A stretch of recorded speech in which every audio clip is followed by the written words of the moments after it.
Well, as if to highlight Donald Trump's message about the lack of respect for America, a Russian jet flew within 10 feet of a U.S. spy plane today above the Baltic Sea in what is seen as an act of provocation by some. So has the world lost respect for America as a superpower? Here now is Sebastian Gorka, Threat Knowledge Group Chairman and author of Defeating Jihad. So, Dr. Gorka, first of all, I think this was an obvious provocation by the Russians. What's going on here? Well, we are seeing the execution of a long trend under the Obama administration. Your viewers need to understand this isn't something new. We've had strategic bombers, Russian bombers, fly off the California coast. We've had Russian ships, submersibles, intimidate, get close to NATO vessels in Europe, and this is just another example. This is brinkmanship, like the Cold War, sending a very clear message that if America doesn't want to lead, then Vladimir Putin is going to send a message to the world. Yeah, power hates a vacuum, and Russia's showing us that they will move in where we create a vacuum. Donald Trump spoke to this point specifically about Russia today. Let me play that and get your reaction.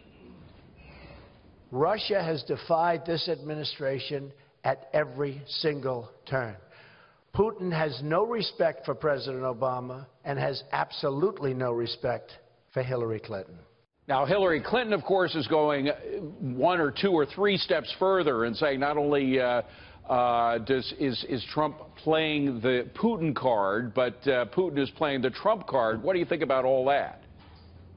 I think that's a bad joke. This is a woman who her foundation and her husband received over $110 million from Russian state interests and related companies when she was Secretary of State and had to sign off on a deal that gave a large proportion of our uranium, American uranium, to those Russian interests. If anybody's in the pocket of Vladimir Putin, it is Hillary Clinton. All right, let's move back now and see how this lack of respect, I think it's fair to say, you look at the Middle East, you look at Russia, China, there is a clear lack of respect for America as a superpower. But how does it play in to our war on terror, specifically our war on ISIS? Well, I think it was Bing West or someone like Bing West who said, you know, it's the strong horse or the strongest tribe that is respected.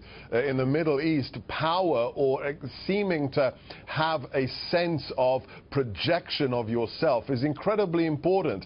And the Obama administration officially used the phrase leading from behind as part of their national security strategy. Leading from behind in the Middle East means not leading. And many countries elsewhere, China, North Korea, Iran, Russia, understand what it means for them. They can exploit, as you put it, the vacuum created by the lack of a White House wanting to lead. Very quickly, only 10 seconds, but do you think that a President Trump could get in 30 days a clear plan from his generals about how to defeat ISIS?